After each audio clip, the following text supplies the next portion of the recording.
Well, this is some old bullshit. I tell you what, this here zombie apocalypse ain't living up to what it was supposed to be. Nothing ain't going right and everything is happening at the worst possible time. First, it had to happen when I was back home in Texas for a visit. And second, it had to be smack dab in the middle of the hottest summer on record. And third, if that ain't already bad enough, them zombies had to be runners. Not the shamblers, but runners. And them some bitches are fast too. I was like everybody else. I played the games, I watched the movies, I never missed an episode of the TV shows. I fantasized about the day when them zombies would come and bite the shit out of everybody. Especially all them some bitches at the credit card companies. I was so sick of them bill collectors harassing me like a bunch of old buzzards. I couldn't even answer my phone without using my fake foreign accent. Hello? Yes, hello. May I speak with Mr. Swanson? He not here. When do you expect that he not live here no more? He moved to other place. You call here no more. Eventually, they caught on to my ruse. Plus, I was getting to a point in my life where I wanted to be a more better person, more sensitive and such. You know, I wanted to be more like Owen Wilson. So I took the very next call, and I was as polite as I could be to that bill collector, and he was still all condescending to me. He's like, Mr. Swanson, you need to be responsible for your finances. When can we expect payment on the balance due in your account? I was like, Well, you can expect payment anytime you like. How about this? Why don't you pick a date, and we'll both get to be surprised on that day when you still ain't got your money. I might be more like Alec Baldwin. He nice and all, but still keeps a temper to himself. Nope. This zombie apocalypse ain't nothing like it should have been. There ain't no fully stocked grocery stores just waiting to be plundered. There ain't no running water, no lights, no food, no guns. Shit. Even the pets have turned on us. The other day I saw this old man get his ass kicked by a chihuahua. A chihuahua. Yep, there ain't no stashes of guns, no super smart science folks discovering some obvious cure from a houseplant that's been staring back at them this whole time. There definitely ain't no pockets of civilization waiting with open arms to take in a prodigal son who's come wandering in from the wilderness. None of that happened. I always imagined that I would be this badass lone road warrior who wandered place to place getting into adventures and such. My pistols and my shotgun would be my only companions. Oh, and a sword. I'd want a sword too. I carried on my back like He-Man done did in them cartoons I was fond of when I was a youngin'. Ooh, Mama hated them cartoons. One time she caught me watching it after school, and she howled like a goddamn screech owl. She's like, sweet Jesus, why that man ain't got no clothes on? And why them girls look like whores of Babylon? I count my blessings to this very day she never got a good look at what them Thundercats were wearing. Poor Mama, bless her heart. I had to put her down myself. But she's in a better place now. She's up in heaven with Jesus, bumming cigarettes off of St. Peter in front of them pearly gates. So it was during my annual obligatory visit to the farm when the shit done hit the fan. I didn't know what I was gonna do with Mama. She really was in no shape to be evading hordes of ravenous zombies and such. There ain't no nice way to put it, but she done definitely let herself go in the past few years. My Aunt Sissy said she got so big they were afraid for her life every time she sat in her favorite rocking chair. They went through at least 2 porch cats before they decided to do something about it. Poor little bastards.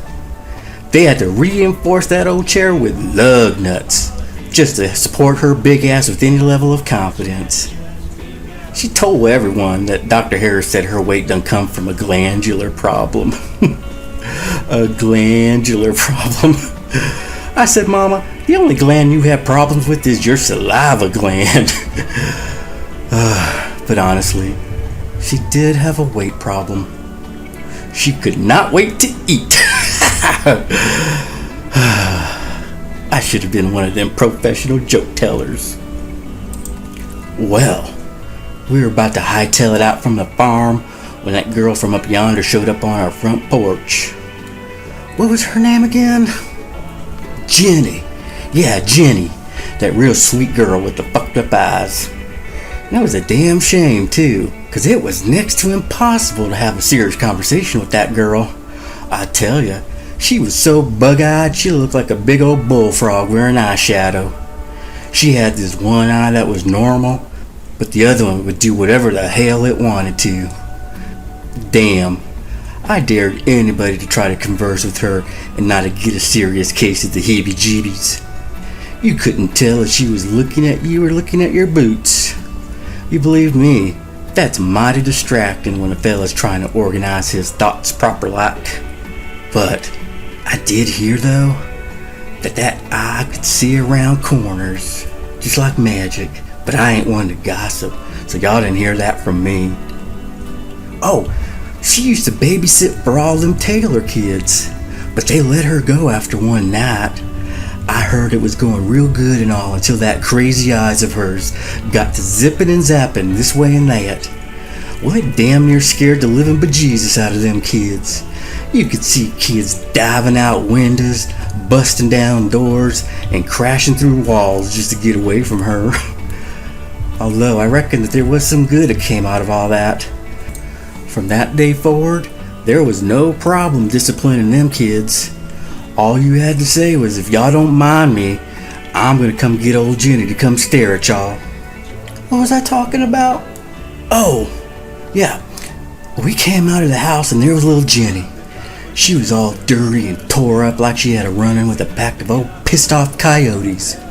The three of us locked eyes. It felt like we stared each other down for eternity. One bloodshot eye stared at Mama, and the other one fixated on me.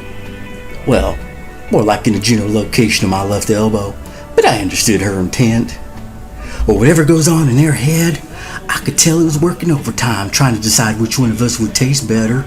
Not to be insensitive or nothing, but there really wasn't a difficult decision here to be made. If you're looking for more bang for your buck, it didn't matter how long you've been dead, you can tell the difference between a snack and a banquet. A low growl began to emerge from the girl. It got louder and louder, and then she charged at Mama. What happened next? I swear my daddy's grave is the honest truth. If I'm lying, then rattlesnakes don't like to shake their rattles. Little Jenny jumped on top of Mama and they crashed to the ground. She then bit down on Mama's throat, and then out of the blue she stopped. She looked up at me. Well, kinda. But I've already sufficiently beat that horse to death. She had a look of confusion. No, more like bewilderment. She sniffed at the bloody mess she made of my Mama. She smacked her lips a couple of times like she was tasting something peculiar. And finally, she made a face like she had just tasted the nastiest thing on God's green earth. The look of revulsion that spread across her face almost made me bust out laughing. And then it hit me. I knew that face. I knew it very well. Mama had given Miss Jenny NyQuil face. You know, the face you make after drinking that green shit for a cold. It got me thinking. After all this time, you thought they would have come up with something better tasting that nasty green death flavor. And cherry tastes like shit too.